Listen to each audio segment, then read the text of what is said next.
Oi pessoal, tudo bem com vocês? Espero que sim, espero que estejam todos bem.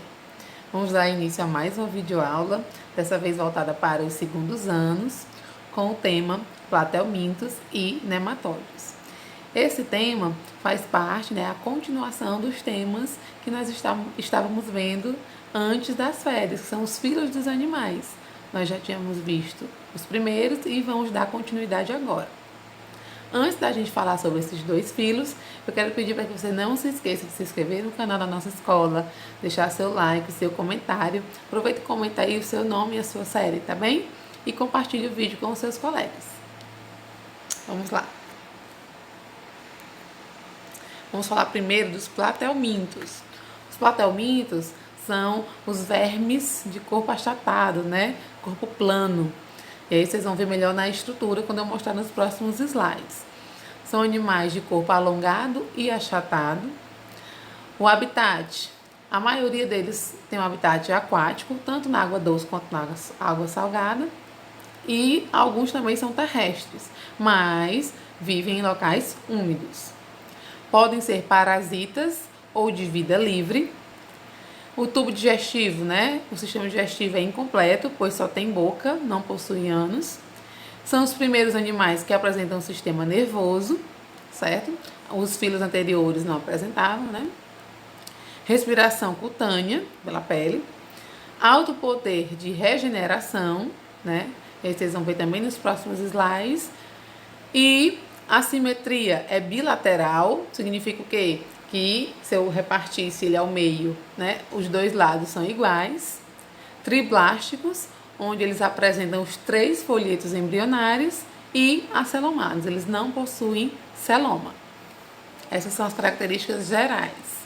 E aí nós temos alguns representantes, certo? Desse filo, que é a planária, que é a mais conhecida, O exemplo mais conhecido, a tênia e o esquistossomo, certo? E aí nós vamos ver algumas doenças causadas também por esses vermes. Aí a gente vê a estrutura de uma planária, certo? Nós temos a região dorsal, que é a parte das costas, Que fica aí mostrando no desenho na parte de cima. E na parte de baixo dela é a região ventral. Vocês podem observar aí os ocelos, certo? Que não são olhos. Eles não são olhos, apesar de parecer, na imagem. São estruturas fotorreceptoras. Quer dizer o quê? Essa estrutura consegue identificar pontos de luz, onde tem luz. Então, onde está mais iluminado, ele sabe, E se ele quiser, por exemplo, agora eu quero estar num ambiente mais escuro. Então, eles conseguem, através desses ocelos, perceber onde é que está um ambiente mais escuro e um ambiente mais claro, certo? Essa cavidade, abaixo aí da boca, ela pode sair, fora do corpo da planária, e é chamada de faringe. Ela vai auxiliar na captura de alimentos, Quando ela consegue capturar esse alimento, ela entra novamente no corpo da planária. Tem aí a boca e os poros genitais, que a gente vai ver melhor na parte da reprodução. Quanto à classificação dos platelmintos, podem ser 3, classificados de 3 maneiras, Podem ser os turbelários, que são de vida livre, e o principal representante é a planária, ou os trematóides, que são parasitas, e o principal representante é o esquistossomo, e os cestódios, que também são parasitas e tem como representante as tênias. As planárias têm vida livre e se locomovem através de cílios, certo? Pequenos cílios. São hermafroditas, então uma planária possui ambos os sexos e tem grande poder de regeneração. Inclusive, se você olhar na imagem, tá mostrando que se você dividir, uma planária em algumas partes, cada uma dessas partes vai dar origem a um novo indivíduo, um novo animal, por conta desse grande poder de regeneração. E esse poder de regeneração é um modo de reprodução assexuada, Ela se fragmenta e cada pedaço desse dá origem a uma nova planária. Já na reprodução sexuada, né? Como já havia falado antes, elas são hermafroditas, possuem ambos os sexos.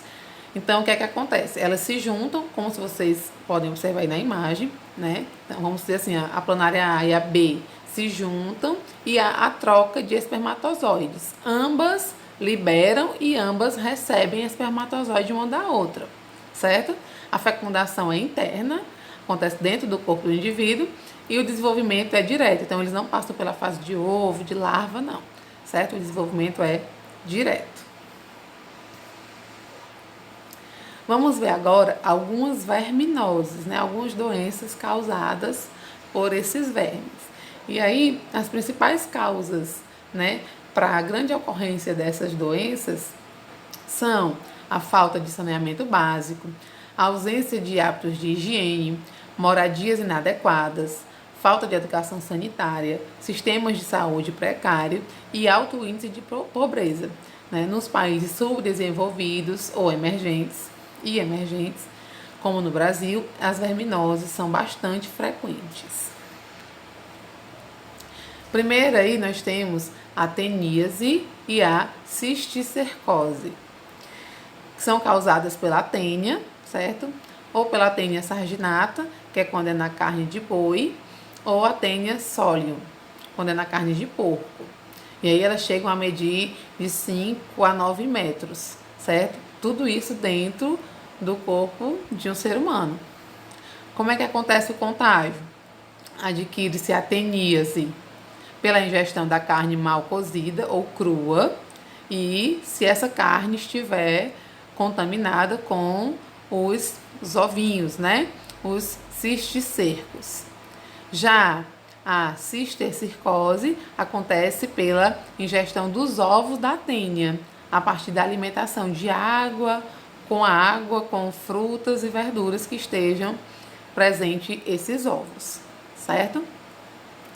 Os órgãos infectados na teníase é o intestino, né? Então essa tênia, essa solitária, como ela é conhecida também, fica no intestino e aí acaba se alimentando dos nossos nutrientes. E na cisticercose é a musculatura ou encéfalo, né? Nos peixes, porcos e bois. Também no ser humano. Os sintomas: diarreia, prisão de ventre, insônia, irritabilidade, perca de apetite, né? Anemia, indisposição, porque está retirando seus nutrientes. Você se alimenta, mas os nutrientes não são absorvidos pelo seu corpo. Poucos problemas, né, na musculatura, mas pode também ocasionar convulsões quando é na cisticercose. O que fazer para se evitar? Construção de instalações sanitárias, né, saneamento básico, evitar comer carne crua e mal passada, então cozinhar bem os alimentos e ter uma higiene desses alimentos, certo? Aí é os estágios da vida, né, da solitária, da tênia, mostrando aí algumas imagens dela. E o ciclo de vida, né, da tênia, que, como a gente falou anteriormente, é quando o homem se alimenta, né, dessa carne de boi ou de porco mal cozida. Por quê? Porque nos animais ela fica na musculatura, né, que é a parte que a gente se alimenta. Então, quando essa carne está mal passada ou mal cozida, esses ovos, vamos dizer assim, eles permanecem e a gente acaba ingerindo e elas conseguem se desenvolver no nosso organismo, certo? Por isso a importância de ter uma higienização e de fazer bem o preparo dos alimentos. A conhecida como barriga d'água, né, muito conhecida, a esquistossomose. É muito comum no Brasil. O contágio é quando você está em ambientes contaminados com as larvas, né, e a presença do caramujo, pois, né, ele tem 2 hospedeiros. Ele passa primeiro pelo caramujo, vocês vão ver já no ciclo de vida, e depois ele hospeda o ser humano, certo?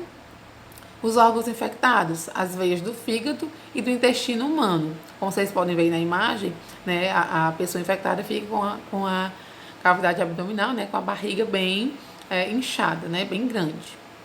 Por isso conhecido como barriga d'água também. Sintomas, na primeira fase, logo no início, né, coceiras, febre, vômito, tosse, diarreia, enjoos. E na segunda fase, né, é essa fase mais aguda que vocês podem observar aí na imagem, chegando até ter cirrose e hemorragias. O que fazer para evitar? Construção de instalações sanitárias adequadas, fossas, tratamento de esgoto, né? Combater os caramujos, que são que contém, né, esse verme, e evitar banhar-se em ambientes contaminados. Ó, aí mostrando o ciclo de vida, né? Eles parasitam primeiro o caramujo, né? E esses caramujos vivem em locais úmidos, próximo a rios, né? E aí as pessoas costumam se banhar, às vezes até ingerir essa água e acabam se contaminando, né? E às vezes uma pessoa já infectada, ela faz suas necessidades na beira dos rios, né? Onde não tem saneamento básico, geralmente isso acontece. E aí, nessas fezes é liberado esse verme, né? E ela põe ovos, esses ovos, né, vão contaminar aí os caramujos e assim o ciclo inicia-se novamente. Falamos aí algumas doenças causadas pelos platelmintos, né, representantes dos platelmintos. Vamos ver agora algumas das características e doenças também dos nematóides. Características gerais. São vermes de corpo cilíndrico e afilado nas extremidades, certo? São parasitas ou de vida livre. São triplásticos, assimetria bilateral e pseudocelomáticos. Possuem tubo digestivo completo, então eles possuem boca e ânus.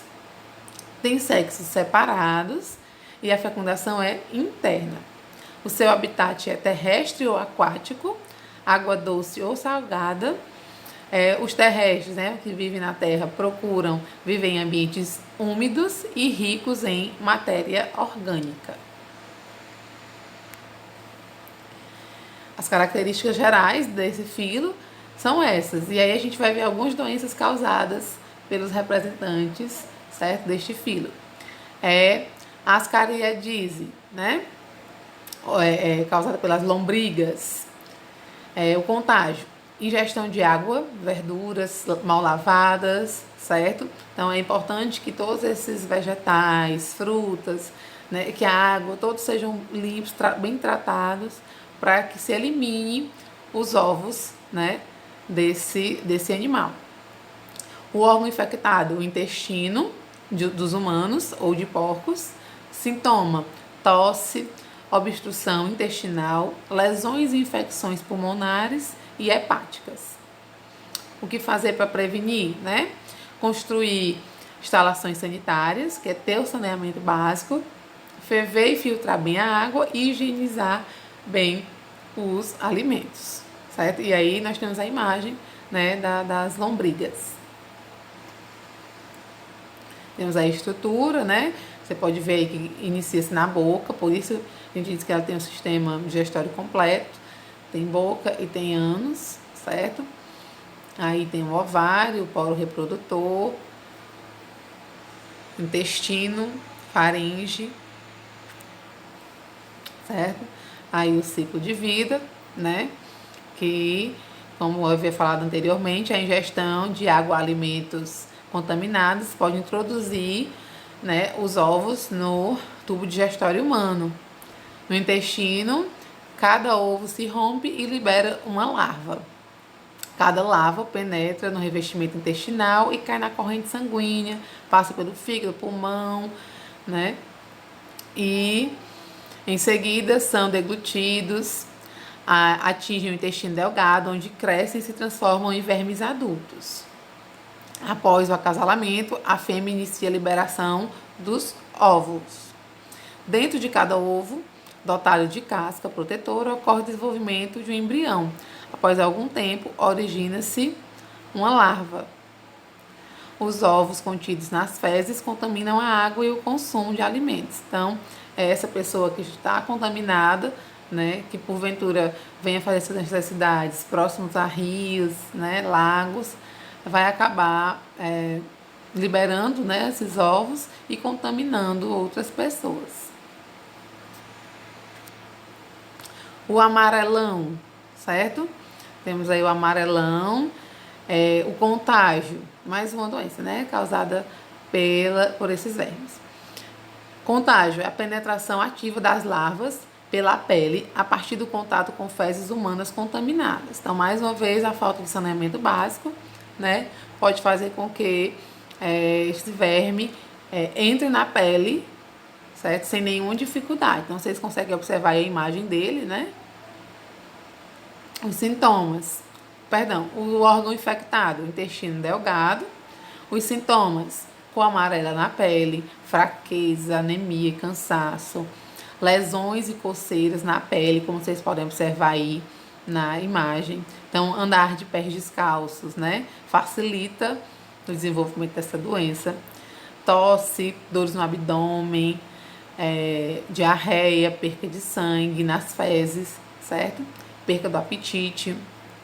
Andar sempre calçado, evitar mexer na terra, lavar sempre as mãos antes de comer, depois de ir no banheiro e ter o saneamento básico, né? São métodos para evitar essa doença. Aqui nós temos também o ciclo de vida, né? Que é bem próximo dos outros que nós já vimos. Quando o indivíduo anda descalço, o verme penetra na pele, geralmente na zona dos pés ou nas costas, avançando aleatoriamente, produzindo uma erupção, como vocês viram nas imagens anteriores. A larva chega ao pulmão e migra para a faringe, onde são deglutidas.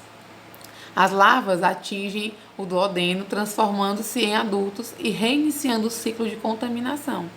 Dentro de cada ovo dotado de casca, ocorre o desenvolvimento de embrião, que após algum tempo origina uma larva que eclode, se alimenta por um tempo de bactérias até encontrar o ser humano, certo?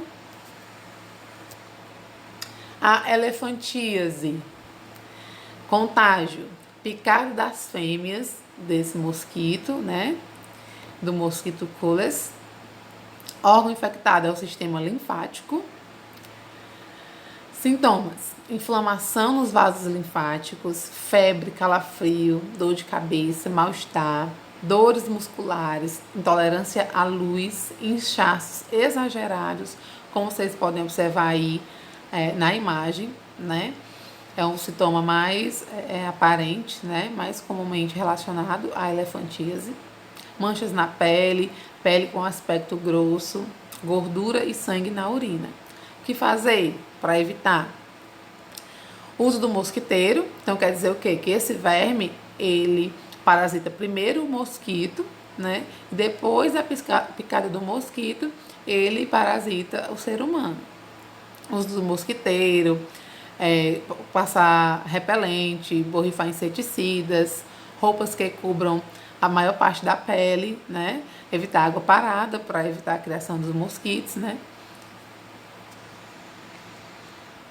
Aí o ciclo de vida, o mosquito pica o homem, né? A larva sai pelo mosquito e adentra na corrente sanguínea do ser humano. O animal adulto obstrui a circulação linfática do homem, por isso fica, né, essa característica, né, bem aparente aí, como vocês podem ver na imagem. Oxiurose, certo? Mais um, para encerrar aí a nossa aula. O contágio, a inalação da poeira que contém os ovos do oxiuro, certo?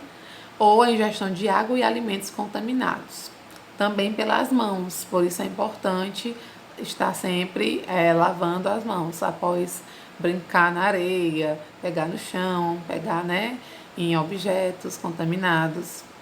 o órgão infectado, o intestino grosso e o reto.